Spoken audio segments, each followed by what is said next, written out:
Everybody, Beasts and Billions podcast, new episode. I'm with Ruthless Elle Wagman. What's up? What's up? How are you? I'm good. How about you? Doing well, thanks. So, you fought on Friday? Did you watch the fights on Saturday? Some of them, yeah. So we were actually flying home on Saturday, so we missed some of them, but we got to watch a little bit. Did you watch the Holly fight? Yeah. I have some mixed feelings on that. Me too. I did have it scored for Holly. However, at the same, like, it was close, but I think this is just another of many examples of why we need open scoring in MMA. Yeah. MMA and kickboxing and boxing are the only sports in the entire world where you don't know anything. Yeah. Like, and even in wrestling and jiu-jitsu, like, we still have a point system where you know the scorecards. Right. Yeah, open scoring would be cool, but I don't necessarily think like that would solve a lot. But I think just having the biggest is having a criteria that has to be met no matter what. Because like some people have bias. Like if you're a wrestling guy, you're obviously gonna lean more towards a takedown. And if you're a boxer, you're not gonna give the wrestler credit, right? And so there's biases where I think there needs to be a set in stone scoring system, so that alleviates all of that. Because that's the thing. It was a split decision, which means it was close. One judge saw it the way we saw it. And so I would kind of want to know what the other judges were thinking. And I want to know, like, because judging is such a tricky thing. I wouldn't want to be a judge because it's so hard. And I've always said this, you're, as a ref and a judge, you have careers in your hands. Like, you could easily ruin somebody's career, especially in mixed martial arts where one loss means a lot. Like, I play football, so if we lose or we have a crappy season, then we just reset next year. We just try again next year. In mixed martial arts, it doesn't matter if you get your first loss on your pro fight. It's going to stick there until you retire. I think so. The you can have there technically is a set criteria, but even with set criteria, the issue is training. Like there's no requirements, there's no certifications. There's right. Like, your grandma could qualify to be a judge in the state of Missouri. It really there's very little regulation on it. But the reason why open scoring would actually solve a lot of these problems is if you think you're winning and you think what you're doing is working, you won't make any adjustments. Right. So all we need is for the fighters to just know whether or not they need to make adjustments within the fight. We're also going to have more exciting fights with open scoring as well. Think of a 3-round fight. If it's 1-1 going into the third, both fighters are going to push the action. Mm-hmm. While if one fighter's sure he's up 2 rounds, he might hang back and just survive the round, and then loses a close decision. There's a lot of reasons why open scoring would benefit. But another thing, this is something Grant actually talks about all the time, my fiance, is having 5 judges as well. Like, if you can convince 3 out of 5 judges that you won the fight, that's fair. Right. Yeah, no, I completely agree. And, the more you add, it's just like the 5 is good, because then you don't want to get too excessive. But it's like, you like, if 3 is like 3 people agree, then at least 3, then that makes more sense, because you can convince 2 people pretty easily. Like, if you think about it, like if you think about like even trying to sell someone something, selling 3 people out of 5 is a lot easier than selling 2 out of 3.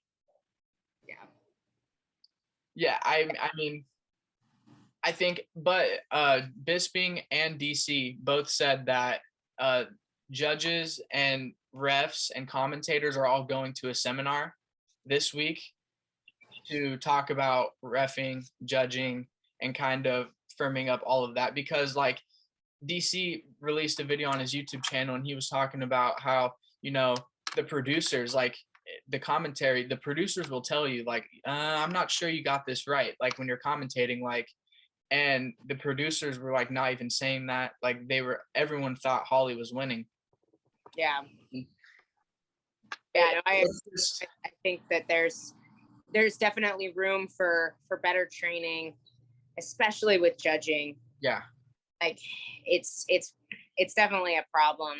And the biggest problem too, like people don't understand the way judging works. Like you always see people hating, talking about all the UFC buys the judges. It's like, that's really not how this works. Like the state commission chooses the judges every single time. The promotion has no say over who's judging each event. Correct. And I think so. On a couple of podcasts ago, I had the Cage Fury champion, Blake Builder, and he talked about, in order to be in the media or judge or ref, you have to have a smoker fight where you get cameras in there.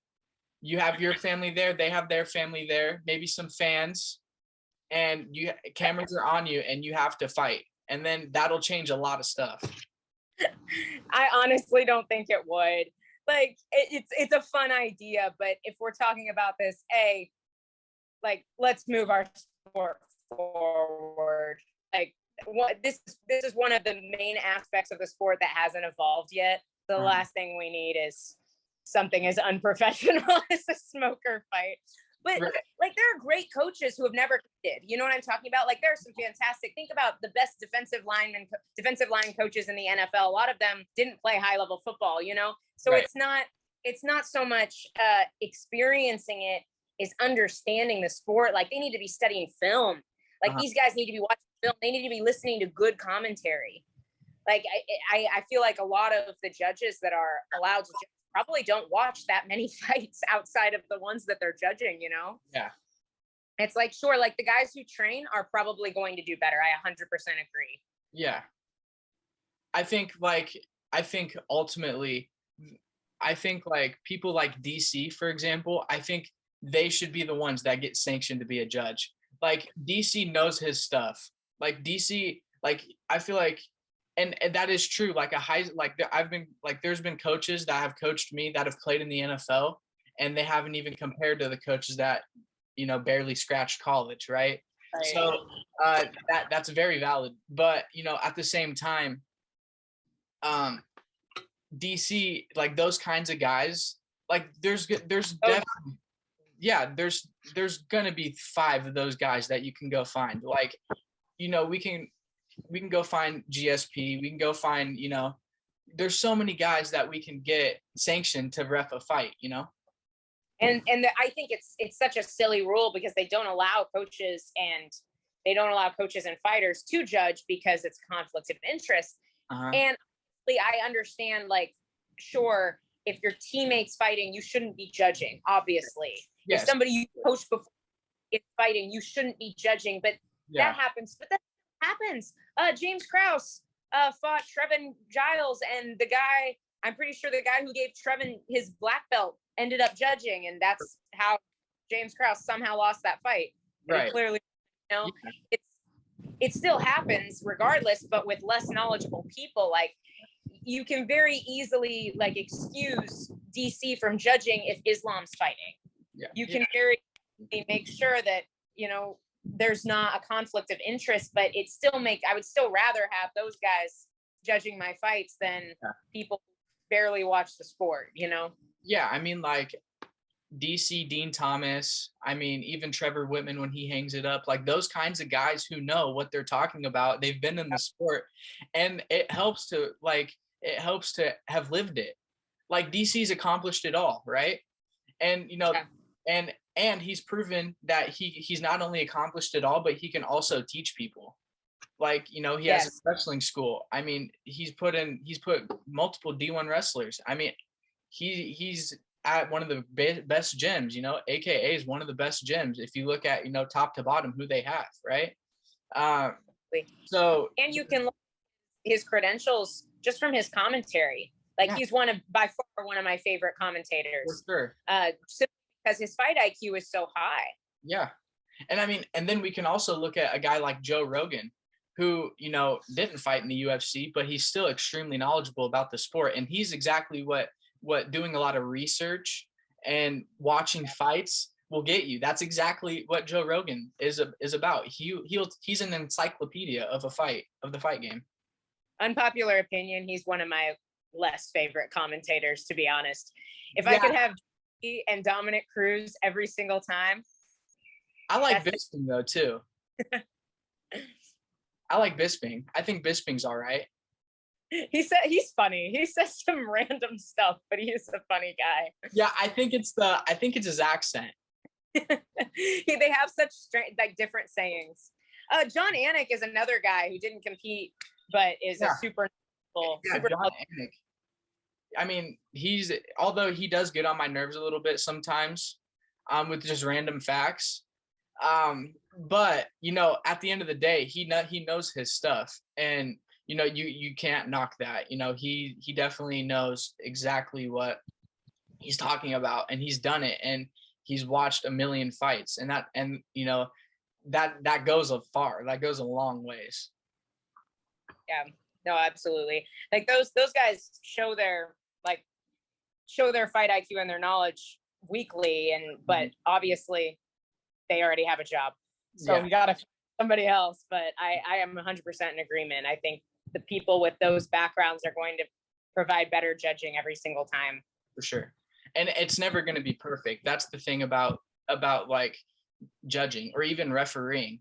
Like, it's never going to be perfect. When you leave it, when you either knock out, submit, or you get a decision, those are the three ways you win a fight. Well, I mean, I guess disqualification, but there's three major ways you win a fight, and two of them, that's has nothing to do with a score, right? The only one is a judge. And like where football, you can get a bad call here and there, and you just move on from it, right? But at the end of the day, I need 14 points to win this game. And fighting, it's not necessarily that simple. Yeah, absolutely. And that's like, we can say we need unified rules, and I do think that would help, but I don't think it would solve all of our problems, because it's still going to be very subjective. Yes. Because judges can't see statistics. They can't see how many significant strikes were thrown. They can't see how many minutes of cage control occurred during each round. So it's just one of those things where every little thing that we do will help, but man, it takes so long to change things like that at this level of a sport. Right. It's a huge process if it even starts happening now, which hopefully it does. Yeah, hopefully it does. But like you said, it's you're not just tweaking one thing. Like, you're kind of reworking the whole thing, and it's kind of hard to do that overnight. Like, absolutely. It's going to be a long time, but I think it is a step in the right direction to get everyone on a common playing ground, because it's at the end of the day, even if, like, there's some rounds, and I talked about this too, there's some rounds where I'm watching a fight, and I've watched a lot of fights, and I feel like I have a pretty good gauge on like who's winning the fight, but there's some rounds where I'm like, I don't even know how to score that. And then you look in the bottom left and you see Twitter, and you're like, all right, 10-9, 10-9. All right, I could see that. We're going with that, So yeah, it's I'm not like, I guess you can't really also hate the people, because it's an extremely hard job. It is. And those close fights too, like I'm a pretty big believer, like if you have an incredibly close fight, it's pretty hard to be upset about a decision either way, or have a fight where nothing happens. Like I am completely just appalled that Rose is even upset about a decision in a fight where she did nothing. Right. Like, well, how can you do so little and be upset about a decision when it's so incredibly difficult to score no action, And it's one of those things where I agree. There's always going to be somebody unhappy with a decision, no matter what we do. Right. There are definitely things we can do, though, to bring the percentage of crazy decisions like the Holly fight or James's fight. Yeah. Holloway, or even Holloway and Volkanovski, the first fight, whatever, that can go either way. And let's not get this twisted. I love Volkanovski. He's probably one of my favorite champions right now. But, a spade is a spade, and I don't necessarily think that he should have won that fight.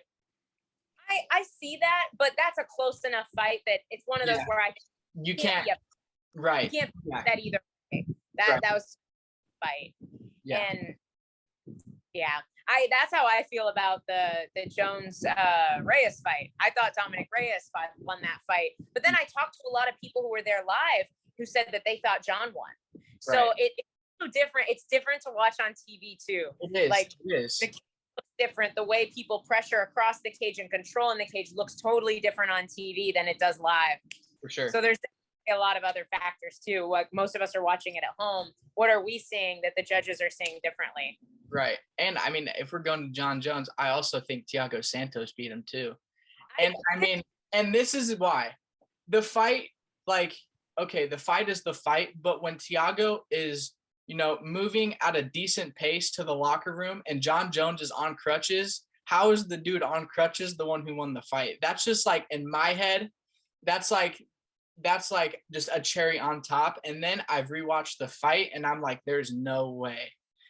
But at the same time, there's this thing that's not a thing, but still kind of is a thing, where you go, in order to beat the champ or be the champ, you got to beat the champ. And I know that's very subjective, because you can pick times where it's true and pick times where it's not true. But I always go back to when you're John Jones, when you're Tom Brady, when you're the LeBron James, you're always going to get the nod when you're at the top like that, especially as definitive as that.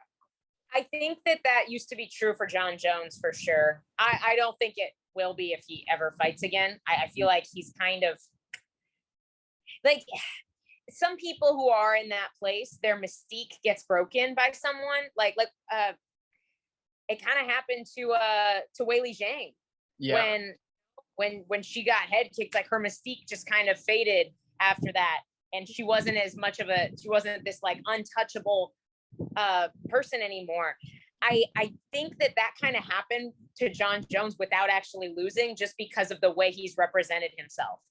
For sure. And I also think if he goes up to heavyweight, it's pretty hard to have mystique when you're fighting Francis Ngannou, because nobody's scarier than that guy. But I definitely think I don't think that should be true, but I do think that happens with John Jones a lot. I don't think it necessarily happens with all the champs, but I do think it happens with him for sure.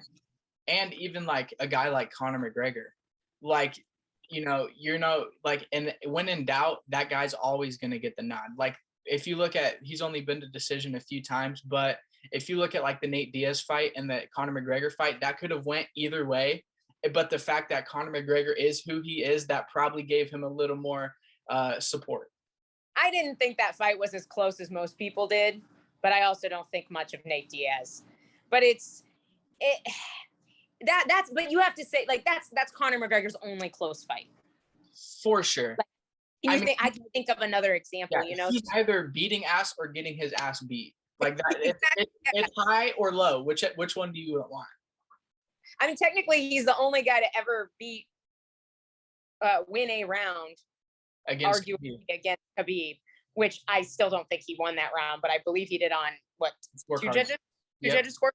Yeah. So it's like, I get what you're saying too. I think he used to have that as well, but it's hard to say, since he never really had a whole lot of those close fights like we had. Like, he didn't have a bunch of Reyes Jones or Santos Jones fights. I thought won that fight as well. You can't judge off damage though. Damage is not supposed to be an indicator of who won the fight, because if I hit 372 times and you elbow me once and cut my face open, but like, who won that fight? Yeah, that's true. That's true. I completely agree. And I'm kind of going back to Conor though. I wanted to ask, since we got on the topic, do you think he deserves a fourth fight? Like, with Dustin? Should he get cut or just with Justin? With Dustin Poirier. I mean, sure. Like, I feel like he gets so much hate now just because he's on a couple fight skid, but he's the top of that division. I'm down to watch the top 5 guys fight each other round robin for the next 3 years, because there's no bad fights. Like, he will never not sell. So why shouldn't they? Like, he'll never not sell pay-per-views. Whoever he's fighting never not get paid, because they're fighting Conor McGregor. So it's great for Dustin. It's great for Conor. It's great for the UFC. And like, he's only lost to the absolute cream of the crop in that division. So you can't really knock him, Right. I know he's a little off the wall and he talks a lot and he's not fighting a whole lot now, but he also put in a lot of time, and he did a lot for the sport. So I feel like he's kind of earned that marketability where he can kind of pick and choose his fights. Diaz does the same thing, you know, he only fights who he wants to because he's been fighting for so long. And I think McGregor deserves that more than Diaz. I think he's done more to promote the sport, more to build the division. I mean, I say that, but I'm for sure a Diaz brothers hater. Yeah. I'm not a fan. But it's, and I know they've been around a long time too, but like once you've been if you're that big of a draw, it's a business at the end of the day. So if I'm making the UFC a crap ton of money, who cares if they let me pick and choose my fights, right? Yeah, and if we're looking at it comparing Diaz to Conor, Diaz has never won a belt. Conor's won 2 of them. And let's I don't care when you knock out Jose Aldo in 13 seconds, the way he did when he did it. That's crazy. And then although Eddie Alvarez wasn't the best champion, you know, we can argue how, you know, Eddie Alvarez, but when Eddie Alvarez was at the top, he was at the top. And I don't care that like what 4-6 piece combination that he put together to put Eddie Alvarez away. You can't just do that. Or and over Chad Mendes, who by the way at the time was sauced out of his mind. Like he's losing bad and still like turns around and finishes Chad Mendes, you know, like those are big wins. Like he has some big wins on his resume, and he is one of those guys whose mystique kind of got broken as well. I think, you know, as we saw a huge game at the same time, like he was fighting at 45, went up to 70 to fight Diaz. Like people kind of overlook that, but you know, they saw a glaring hole in his game, and then he got out wrestled by Khabib, you know, like, and so his mystique kind of faded too, but he has a lot of impressive wins long before he was fighting the Cowboys of the world, you know? Yeah. And I mean, let's also not forget, well, first of all, let me give you $500 million and let me see if you want to go to work tomorrow. You know, that's right. Like if I just hand you $500 million, are you going to go to work? I don't think so. Secondly, you know, if you look at his 4 losses, Khabib, nobody's ever beaten Khabib. You can't knock him for that one. Not to mention, he didn't do awful. Like Khabib has mauled people way worse than he did, you know, like he did Conor. So he didn't do awful against Khabib. You know, if anything, that kind of was a testament to Conor can actually wrestle a little bit, you know, like obviously Khabib's going to make, you know, everyone run circles around everyone in the grappling department. But, you know, Conor can wrestle a little bit. Like, let's not forget, he is a brown belt in jiu-jitsu. Like, let's not forget this. Secondly, I was takedown defense. Yeah. Me too. I mean, if you even stuff 2 takedowns from Khabib, you're doing pretty good for yourself. And then let's see. And then you lost to, and then Poirier. Lost to Poirier twice. The first one, fair play. But the second one, when he broke his leg, you know, and people are, that was a 10-8. He was getting dominated. But then you go back and let's look at Charles Oliveira. Didn't Poirier do the same thing to Charles Oliveira? And although he did end up getting submitted, but you can't judge it on the first round. How many people have came back from getting their ass whipped in the first round? It's 5 rounds for a reason. But Conor's only had one comeback in his entire career, and that's Chad. For sure. I do think, and especially like you got to bring up that 500 million again, because if you're making 500 mil and it doesn't really matter if you win or lose, and you're getting dominated in round 1, it's pretty unlikely you're not going to get dominated in round 2, 3, 4, and 5. For sure. He is a very different guy than Charles Oliveira, and Charles Oliveira used to be for sure the biggest quitter, and he 100%. Is a different. He's different. He gave my respect. Could maybe be Khabib. Like, I would have loved to see them like this Charles fight that I would love to have seen. You know, Khabib did do an interview, and if Charles beats Islam, Khabib was flirting with coming back. He's like, I don't know how I'm gonna feel, but I'm also not going to sit here and say never. That's different, because he was saying, like, I was sure he wasn't going to come back, because he is also like royalty in Dagestan. Like, he does not need to be. Nope. But I would love to see that. I really would. I thought Islam would be Charles, and then after what he did to Gaethje, I don't know. That, man, I think I could see him hurting Islam, forcing Islam to take a bad shot, and just snatching up that neck, man. That, like, because his guillotine is different. It is. Like, it's different. Yes. Or his rear naked choke. I mean, you don't just backpack Dustin and choke him out for no reason. Like, you have to have slick jiu-jitsu. Let's not forget, Dustin Poirier is an amazing grappler. Like, he has a black belt. His guillotine is amazing. Like, let's not forget, Dustin Poirier is no slouch on the ground. And if you choke him out, you know, I think he's only been choked out like a few times, and 2 of them were Khabib and Charles. Can't fault him for either of them. Yeah, no, absolutely. Charles is a different animal. Like, and his hands are coming to life too. And he picks up that front leg like he's gonna throw a teep, and it's just, oh my, his striking is looking amazing. Accurate. He's incredibly accurate. And he's very defensively sound too. Like, I feel like people, like, and I kind of was guilty of this too before the Gaethje fight. I was like, Gaethje's the guy to get it done. Charles gets hit too much. Yep. Gaethje, like, the way, but he really doesn't anymore. Like, and like, obviously they were both hurt.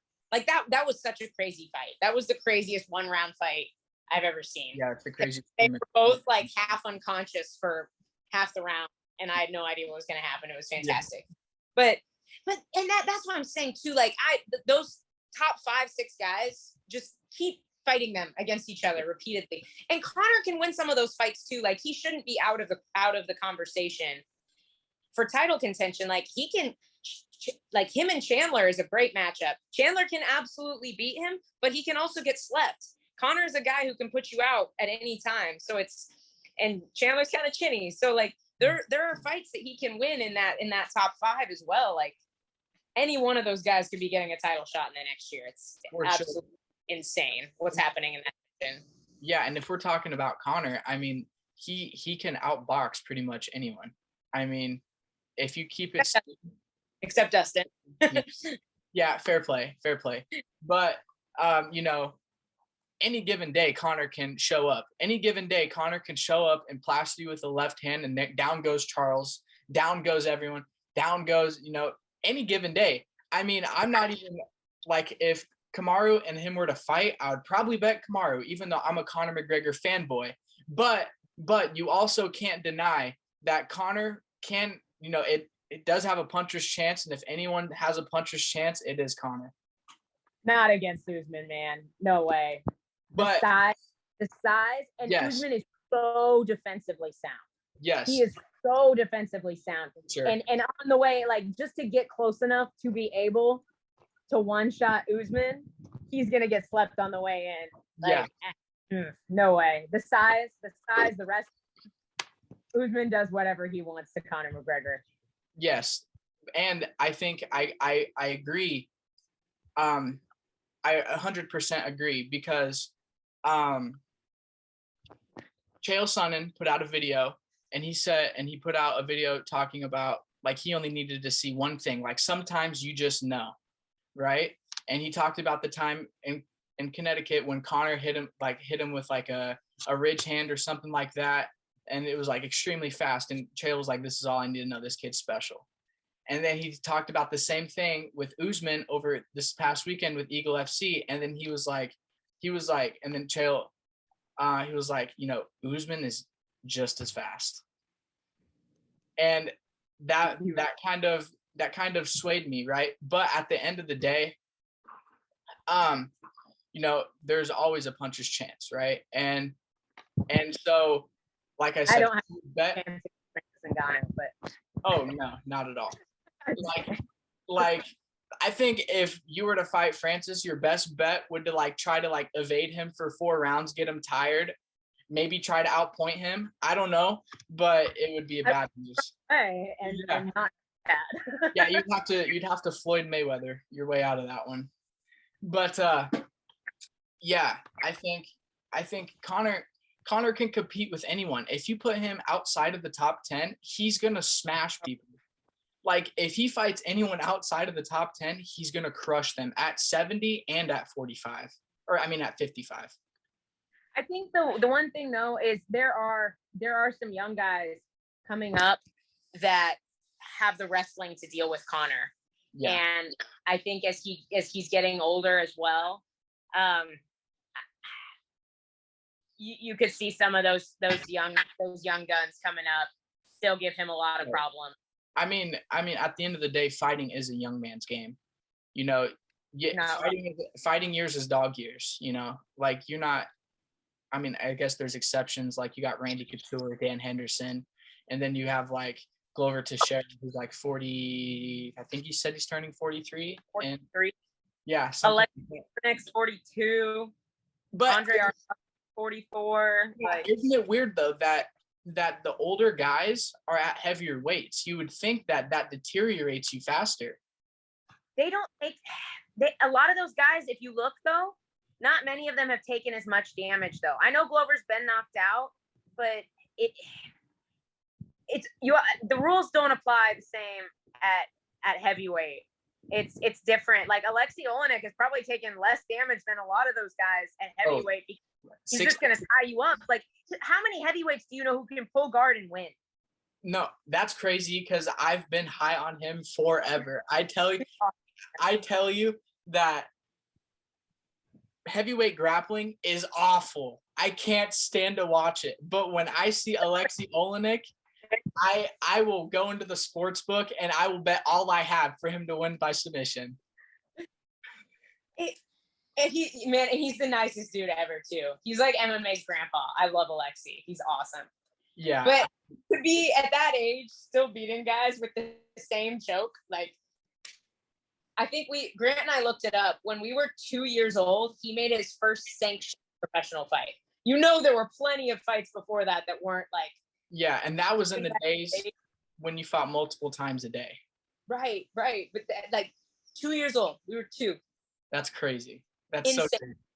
Absolutely love Alexei. But yeah, no, I agree. I think I don't know what it is. I don't know if it's they do take less damage or if you think about like the damage you take at heavyweight, you're probably not going to get beat up over the course of a 5-round fight. Yeah.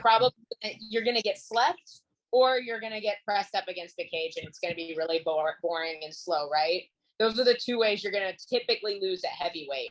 So instead of like being in these wars, like if we go back to like Rory and Robbie Lawler too, you go back to like what Max did to Calvin Kattar, you don't see that happening to guys at heavyweight because they just don't have the volume. So right. I think maybe their brains actually take less damage by just getting knocked out once in a while rather than these like crazy all out wars. Maybe that's why they still have that longevity in their 40s. I mean, it definitely is. There's something to say about that because it's very seldom where you see like a war like Michael Chandler, Justin Gaethje, where they're just going to war. You know, it's very seldom. You normally see that in the lighter guys, and you know that I think that's a little more on the brain than just getting knocked unconscious. I mean, you know, I don't think either is like good necessarily. But at the same time, if you think about it, if you want to be an athlete, unless you play fucking soccer or like something with like no physical contact, you're going to get head trauma, like regardless of what you do. I mean, even if you're like a baseball player getting drilled in the head a few times, like you're going to have some head trauma. You haven't played soccer then if you don't think you get head trauma. Well, I mean, even those guys, man, like plenty of concussions in soccer. Yeah. But I agree. There's not a lot of sports. Maybe tennis. Probably concussions in tennis. And golf. But golf, I mean, you got to look at Tiger Woods. He can barely like sit up now. He's putting so much torque on his back. Hard on your body, yeah. But, you know, basically, if you're an athlete, you know, you're going to have injuries all around. Now, obviously, there's some that are like way more hardcore. Like if you play football, you're like, you can basically guarantee that you're going to blow out a knee at least once in your life. Well, you don't play fighting, but if you fight, um, like you're gonna have scar tissue most likely. I mean, obviously there's exceptions to everything, but you're gonna have scar tissue on your face. You're gonna have bad knees, bad hips. Um, unless you just get lucky. But for the majority, like if you think about it, doing your road work, even like that's, you're not even necessarily fighting, but that's horrible on your knees. Is running for like an extended amount of time, like you're putting so much stress on your knees. Yeah, that's count me out for running a specific sport with no running. Yeah. I agree. Yeah, I after my knee surgeries, I don't really run. I'll run on, like, we have the arc treadmills at the gym. I don't mind running on those, but like, man, I've had 3 knee surgeries. Like, I'm not about to go out and run on concrete anymore. No, not at all. And yeah, for sure. And and the thing is weird though, because like I can spar like 10 rounds, and I'll be tired, but I will not be as tired as if I just got done running a couple of miles. Like it's so different for me. It's weird. Like I suck at running. I don't have the cardio to run, but I can hold my own in sparring. But okay, I asked this question to every fighter. Would you rather, there's 3 options. Would you rather knock somebody unconscious like Tony Ferguson faceplant? Would you rather like choke somebody unconscious, like, I don't know, someone who got choked unconscious, but like just choke somebody unconscious, or like break a limb in like an arm bar or something? Or would you rather 50-44 them like Colby Covington? Ooh, okay. I guess it would depend. I mean, for the most part, like I just had a 1 minute and 40-second fight. I didn't get hit once. It was pretty great. I wasn't sore at all the next day. Like even if you're dominating a whole 5-round fight, you're still probably going to be sore as hell the next day. So I feel like a nice clean early submission. Just shoot, take the back. Basically my last fight. Shoot, take the back, over in a minute. Didn't get hit. Wake up the next day, feel great. That was pretty solid. Yeah, I think it's definitely subjective though. Personally, for me personally, because if I have the hate of Masvidal and Colby Covington, I want to do exactly what Colby Covington did. I want to make you pay for 5 minutes or 5 rounds, 25 minutes, 50-44 you. I want to make you pay. And but if it's anyone else, I don't really care. I mean, I think personally a submission is better, because if you think about it to an atom of what it is, you're making somebody else say they can't take it anymore and making them quit. Subconsciously, that's like, okay, you'll never like have any argument. I made you quit, right? A knockout, there's some luck involved with that sometimes. You just swing a wild punch. I'll give it context. Greg Hardy tied to Ivasa. Greg Hardy had Ty hurt. Ty was just swinging and caught Greg, and then he was on his back, and Ty won the fight. Not so much at lighter weights do you see that, because lighter guys are like way more fast and agile. But that still happens where you're just hurt and you're just trying to stay alive, and then next thing you know, you catch them and then they fall down. Happens plenty of times. And there's it's still up for discussion after that, right? Like you can still, but if you make somebody quit, or you just dominate them to a decision, there's no discussion, and that's why I would pick either of those. But it's very subjective. So going into your last fight though, did you obviously you're at an amazing gym, right? And so being at a gym, iron sharpens iron, so you're making growth, obviously, because you're with killers 24/7. And I mean, I saw on your Instagram you're getting tips from Joanna. Not many people better to get some tips from than her, right? No way. So going into your last fight, how confident were you that you were going to win? And what were you expecting? I'm not gonna lie, I was planning to strike a little bit more, but man, the takedown was just so easy. Like her hips were right there. She keeps her hands real high. I knew she wouldn't have really any answers on the ground. So it's hard to not, when the shot's easy, it's hard not to take it. But I mean, every single girl that I train with every day beats that girl. You know, like I knew that. I knew that going in. Like you said, like I'm in a room full of killers. Like I don't have an easy round. And I've never been in a gym where I had rounds that, at least consistently, where I could compete. It's not that I didn't have good training partners, but when you train with somebody way bigger than you, or even just 1 or 2 weight classes bigger than you, or you train with guys, it's never true competition because it's not realistic. Right. It's not. There's always going to be a question in your head. You're never going to be able to push yourself 100% against their 100%. But the fact that I have like 4 105-pound girls that are all amazing, that I can just go round robin with every single day, that's 4 rounds that I get to truly compete and see where I'm at and compare my opponents to these girls that I'm training with, compare myself to the girls that I'm training with to my opponents. And I've never had that anywhere else before. So it was, it's incredibly confidence building to be able to go into that, knowing that the people that I'm rolling with every single day are all on a different level than the people that I'm fighting right now. For sure. I mean, I think there's something to be said about going into a room and training with guys that are bigger than you, or for your case, guys, girls that are bigger than you, and then guys too. There's something to be said about just getting your ass kicked so much to where you start learning. Like, and I talked about this with AJ Fletcher last episode, where you can give someone a proper ass whooping without giving them an ass whooping, you know? And I think it's very important to get your ass kicked, because then somewhere within that ass whooping, you start kind of figuring out some stuff.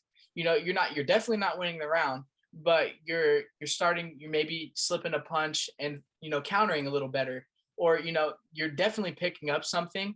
But I also think I think the biggest thing is everyone can be the hammer, but, you know, what makes you great is learning how to be the nail too. But that's not true. Not everybody can be the hammer. You have to practice being the hammer too. If you're only in a gym where everybody's bigger than you and you can't win a round, you're not going to do well there either. You have to have both. You have to have both. You have to practice winning as much as you have to practice losing and coming back too, yes, or practice surviving or not. Sure, I have rounds for sure where I'm just like, if I don't get subbed, heck yeah, like that's a win. But you have to have those rounds too where you practice winning, where you feel what it's like to be in the dominant position and do the right thing. You know, you have to have both. So I think there's a balance. Yes, for sure. And what I meant by everyone can be the hammer, I meant nobody's gonna complain, right? Like, everyone will give somebody an ass whooping, but when it's time to get your ass whooping, you know, not many people are gonna hang around, right? And that's what I meant by, you know, like you said, it's a healthy balance. It's the same thing in business, right? Like, you have to have somebody, if, for instance, if we're business partners, or we know we're just colleagues, right? And I'm like, oh, hey, my business did, let's say, 500,000 this month, right? And you're like, well, my business did 1 million. All right, I need that, right? I need someone to not necessarily look up to, but someone to chase, right? But then contrary to that, I need someone below me that's like, I did 500,000. They're like, oh man, I only did 100,000, right? There's levels. You have to have someone below you and someone above you, and that's in everything, in growth, in life, business, sports, everything. You have to be the hammer and the nail. You have to be someone higher than you and lower than you. Absolutely. And kind of transitioning into business, though, I know you're big into NFTs and Immortals Fight Club, and so can you tell me a little bit about that? Yeah. So that's cool. I didn't know you were into NFTs. It's so new to me. I'll be honest. I wasn't on board initially. So you know Alan, right? Alan Olivas. I do not. He trains out of Glory. So Okay. Alan put our team together. So he was the one that was trying to sell me on NFTs, and I was like, dude, this is stupid. Like, there's no way this is valuable. This is the most ridiculous thing I've ever seen. And I realized I sounded exactly like my dad talking about Bitcoin. And I was like, nope, I got to learn about this. This is the future. We got let's do it. Let's do it. So he actually got me, our friend Florina. She's our developer. She's a very talented coder. And then Joseph Milan runs our Discord. He's a genius at all of that. And then Alan's wife, Aleli, is on our team as well. She handles all of our finances, and I run our social media. So our goal behind Immortals Fight Club is really just to produce other revenue streams and other options financially for fighters. That's it. Fighter pay is a huge problem, especially outside of your major promotions. And we just want to help build the community so fighters can monetize their brand, connect with their fans, give them more options to make money, and just build the community as well. So we're actually using fighters as our characters for the NFTs, which is going to be so cool. So we've got, we haven't announced all of our fighters, except we just announced that we're going to be doing NFTs of Gina Mazzani, who's just going to be the coolest cartoon character you've ever seen, because it's Gina, with her hot pink, lime green hair, whatever color it is these days.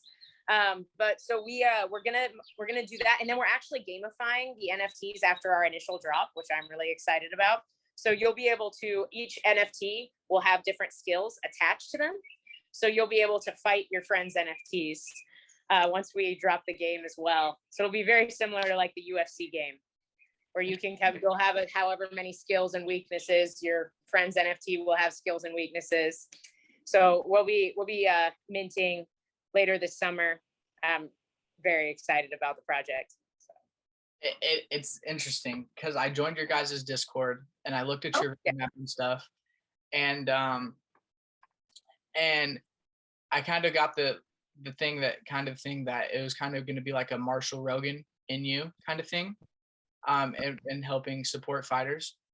But I do have to say, so like I said, I'm deep into the NFTs, love NFTs, and I think when I found this, it was interesting because not many people are making it into a game. There's been very seldom that I've came across.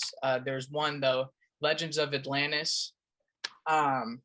It's a good project that so I looked into it, and they're like really the only ones besides you guys that are kind of putting it into a game. And I think that's good because a lot of projects are going to go to zero because it's kind of like right now we're kind of in the stage where it's just a money dump. If you think about Bitcoin in 2016, when everyone was like, all right, I'm going to buy Bitcoin, and then it got to 10,000, then everyone sold all their Bitcoin. Now they don't look too silly because we're going super down, but a couple months ago they looked extremely silly, even a year ago, right? And so I think where we're at in NFTs right now that's where we're at. Is people are gonna, it's just a money dump. People are gonna mint projects, and then they're gonna collect their money, and then it's gonna go to zero because there's not long-term thing. The thing about NFTs is it's very unique, because whether you're like Snoop Dogg, who bought Death Row, and now he's taken a beat, and that's an NFT. And now you can take a beat and then get Beyonce's voice and put it on an EDM beat, for example, and then now Beyonce sings EDM, right? And which would be crazy, but that's kind of how he's doing it. So whether it's music, or you have even like a guy like Gary Vee who's throwing VCon, and his tickets are NFTs, right? I think that's ultimately gonna be where it goes in the future, is where if you want to go to a Chiefs game, you have to get the Chiefs ticket NFT, right? And that's gonna be everything. Or maybe you don't have to, maybe that's not the only way you can buy a ticket, but that ticket has VIP perks. Right. You're part of a more exclusive community because you hold that NFT. The Nelk Boys meta cards work the same way. You'll have access like the Full Send gyms, their headquarters, all of that. And we would like to move to live events eventually as well, where we can do big conferences. We can have different fighters. We can have different MMA personalities come in and do seminars, speak in front of the conferences and whatnot. So we would really like to eventually have that. And then we can, if you hold one of our NFTs, you have access to those events. You have access to those perks. Yeah. No, I think that's that's amazing. And also I think another, like, if you look at like Logan Paul, his 99 original is a very unique project. Um, because it's like it's original art off of a Polaroid, which is like, especially now, I don't know, not so much now, but like I just graduated high school. And so a lot of kids are kind of in that like 90s stage where they're like wearing baggy jeans and like Polaroids. Like they're kind of like, we're trying to go back to the 90s. And I think that's like another thing that's really going to sell is like his Polaroid pictures, but they're unique. And there's so many different uniques. And that's the another thing about NFTs is where nobody's going to be the same. Like I have my project that I'm working on right now, and it's a coin, right? It's just a coin. It's just a Beast and Billions Yep. coin, right? Nothing special. And if you get the coin, then you get exclusive perks, right? And we're still working it out because we're still super early. But there's still like there's so much, right? You kind of, I think, and it's also big because I think the biggest thing anybody can do is buy an NFT, and then before they mint a project, because once you buy an NFT, then you have skin in the game. So then Yep. you realize, all right, I can't just let this project go to zero, because it's not like you're just watching a YouTube video, right? And you're just like, no, you're spending, NFTs are expensive. You're spending, a couple $100 on, a digital picture that, ultimately is going to give you a status, right? Like if you think about it, like video games, a Fortnite skin is an NFT. If you think Yep. about it, a Fortnite skin is an Absolutely. NFT. And so NFTs have been around for a while, but it gives you status. You're like, if you think I got this skin, and then everyone's like, oh, that's a sick skin, right? That's an NFT. That's what NFTs are going to be. Just think, if you go to the gym tonight or tomorrow and someone's like, I got a Bored Ape, you're like, oh my God, this guy has a Bored Ape, right? And we're going to that where I heard Gary Vee say this. It's not like a couple of years ago, it was how much money you have in your bank account gives you a status, right? You're like, I'm a big baller, right? But we're not going to that anymore. We're going to how many followers do you have on Instagram, and how many, like, what NFTs do you have? What perks do you have, right? And that's kind of where we're going. We're going to a more technological standpoint. Flex. It's the world's biggest flex now. Exactly. The new Red Souls. Exactly. And like I said earlier, we're so new to it. We're so new that we're still working out the kinks as a community. We're still working out the kinks. This is still like, NFTs have been around since 2021, early 2020 max. That's 2 years. Maybe that sounds like, if you think 2 years ahead, that's like, okay, that's a decent time. But if you think forward ago, or like behind you, like, that was yesterday, And I think NFTs, there's going to be so many different things that you can do with them. Like you can take them The to application for the metaverse as well yes. is just real. Yeah, I mean, I'm not the biggest fan of the metaverse, just because I want to live in reality, like I don't want to have to like if I want to go to Subway, I want to actually go to Subway. Like I don't want to have to like fake go to Subway, you know what I mean? But at the same time, I think it's a cool application. I think if you can selectively be in the metaverse, and then like, all right, I'm done. I'm out of the metaverse, and then you're back into reality again. I think that is going to be most ideal, especially, I mean, at least for the next, I would say 25 years, that's how it's going to be. And then once the kids now, and the kids in like the next 5 years are like my age, your age, and older, then where they can like process life, then I think that's when it'll be 100%. I think it'll be 100% there. But I think we're going slower. We're going slow, and I think taking your time on these kind of projects is very, very, very important, because like I said, you're trying to build a community if you think about it. And I heard someone relate it to a religion. It's like you're trying to like get people to buy into what you're saying, right? And some people's NFT are, if you're a fighter, then Marshall Rogan and Immortals Fight Club is what you want as an NFT project. If you love sharks and you save the sea, then you would go to the Legends of Atlantis. If you're like women empowerment, you go World of Women, right? If you're just, I want to be pop culture, you buy a Bored Ape or a CryptoPunk.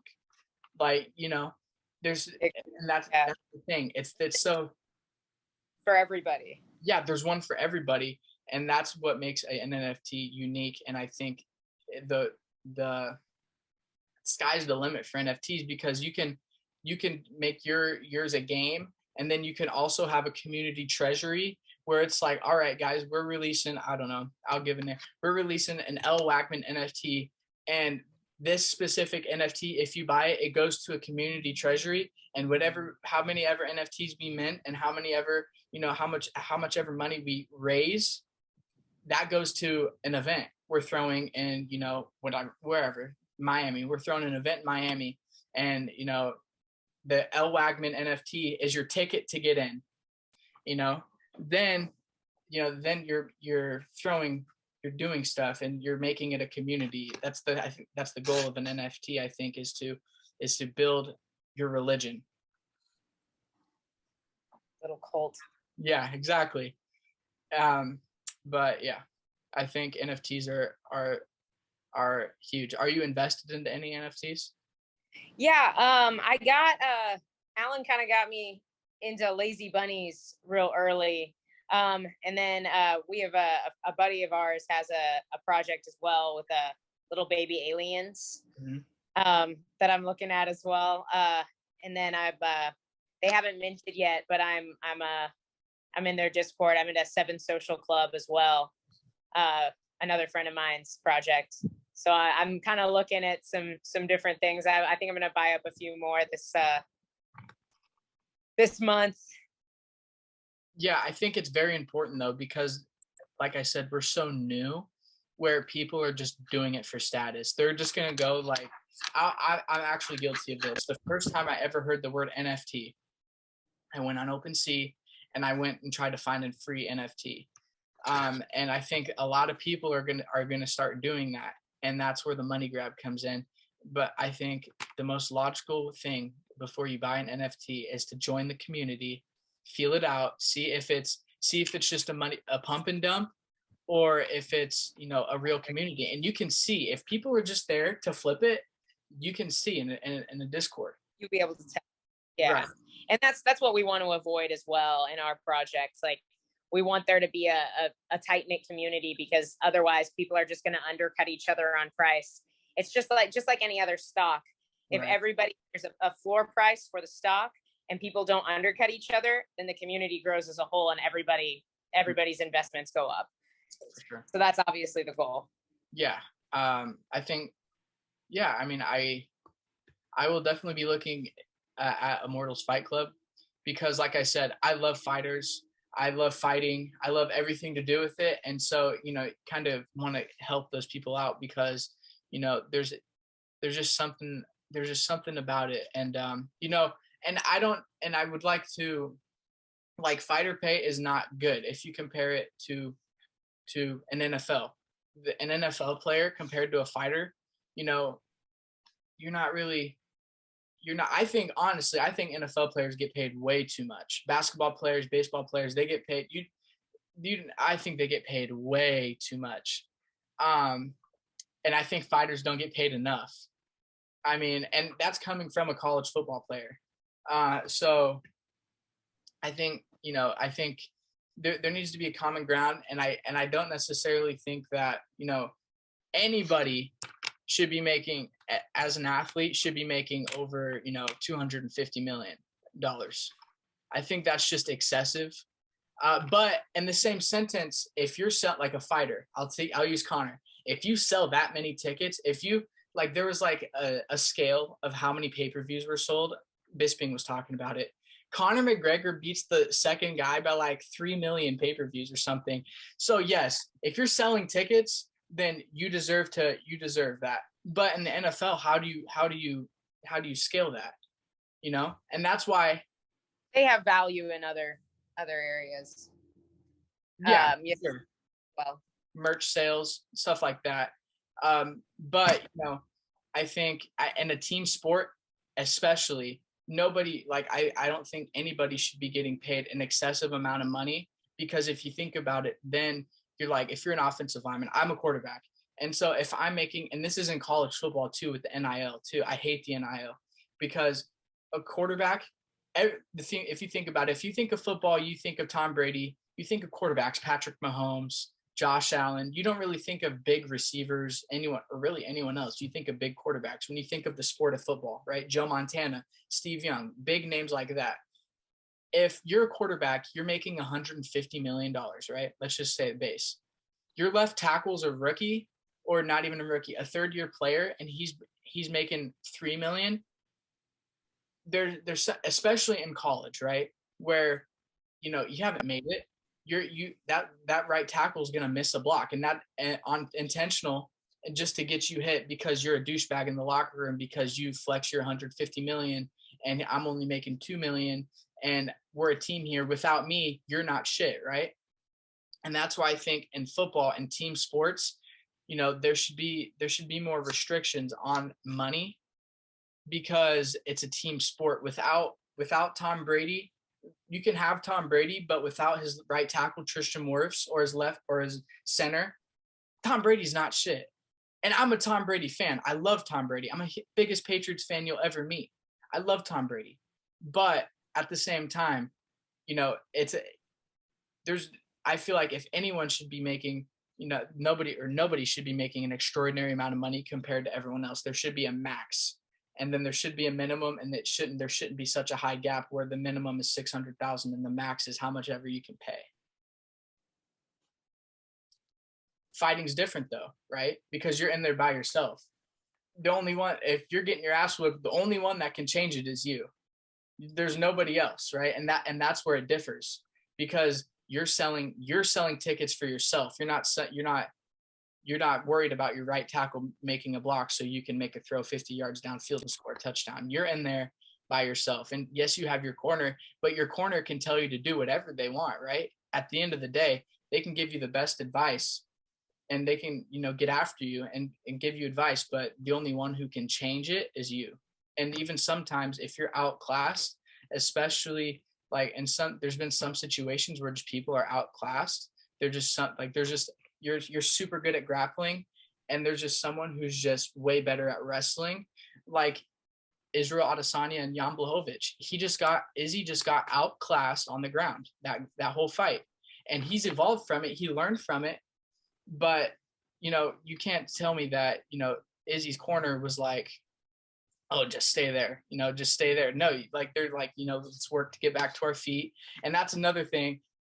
People just stand up. You can't just stand up when you have a gorilla on you, right? And especially someone who's practiced that. Like if somebody's on top, they've practiced that. Khabib's practiced that over and over and over and over and over and over again his whole life, right? There's not much that he hasn't seen in the sense of getting back to their feet, because he's been in that position so dominantly for so long, right? And so there's so many different things that it's just, I think pay is a very difficult subject to determine, right? Because at the same time, you have a guy like Sean O'Malley who's fighting on the prelims. Well, I guess he fought in the main. Right? He mainlined the prelims last fight, I think, or he fight the first fight of the main card. And you can't tell me a lot of people weren't there to see Sean O'Malley. Like Sean O'Malley is a star, but he's not getting the recognition for pay as he should, in the sense of what I'm saying? He's getting plenty in matchups. Yeah, he's getting very well taken. Well, till he fights Pedro Munoz. Yes, but he's getting taken care of. Like he's not. Yeah. He shouldn't be getting paid more for fighting the guys that he's been fighting. Right. There is some truth to it. It's obviously, it's a little bit different for sure with MMA, but I mean, it's a capitalist society, and I'm all for that. If you brand yourself better than Joe Blow, then you deserve more. If you bring in more than for sure Peggy Sue, then you deserve more. Right. So is what it is. It has its benefits to us not making. If UFC fighters made what NFL fighters made, you would lose one fight and get cut. It wouldn't be nearly as easy to get into the UFC as it is. It would be so much harder. And I think there's a lot of benefit to the way fighters are paid. Obviously, yeah, it would be great if Grant got healthcare. It'd be great, sure. But at the same time, there's a lot of benefit to the way he is being paid. There's a lot of reasons why that's good for us, and it's good for the sport. And it's incredibly, can you imagine how difficult it is to get into the NFL? Yeah. Not you have to be the 1% genetically, yes, but you also have to be in the right place at the right time in front of the right scouts and perform the exact right way in front of those scouts just to be considered. And one guy comes in and he's a half an inch taller than you and everything else is the same, they sign him instead of you. For sure. The UFC is not like that. Nope. There's a reason why kids from Missouri and Nebraska can make it in this sport. There's benefits. You don't have to be a genetic specimen to fight in the UFC. You do not have to be a genetic specimen. Like, in order for me, I'm 5'9", right? There's no chance of me going to the NFL. There's just no chance. But I can fight. Like, there's weight classes, and you don't have to be. Just look at Tyson Fury. He's a boxer, but he's no genetic specimen. Like, he's flabby. He's like, if you look at him, you're like, this guy could not fucking fight. And then you watch one of his boxing matches and he'll box the head off of you. And so you just look at that. Or even like Alexei Olenek. You look at him, you're like, this guy's a nerd. This guy's an old grandpa, until he pulls guard on you and taps you out. And Dana said that. Dana was like, MMA is so tricky. Because the nerds, they just like the dudes that'll fuck you up the worst just look like nerds. Like John Danaher is just like, looks like a nerd, You're not wrong. You're not wrong. Brian Hall, you can't tell me that you would walk across him in the street and be like, I would mess this guy up, until, he really messes you up, Absolutely. And that's what's scary, is like, then you start realizing how you don't know anybody, like you walk, like everyone's deceiving, you could think you're just bullying some nerd who lives in his mom's basement, but little did you know, he's 7-0 and a UFC prospect. Right. But no, it's crazy. Wild. Yeah, but that's all I have for you. I want to thank you for coming on. I enjoyed our conversation. Yeah, I mean, I'm gonna keep watching Immortals Fight Club, and I'm always gonna support you. I appreciate you coming on, and can't wait to see you fight next. And let's stay in touch. Absolutely. Thanks so much. I appreciate it. All right, thank you guys for watching. Like, share, subscribe, all that fun stuff. I'll see you guys next week. Peace out.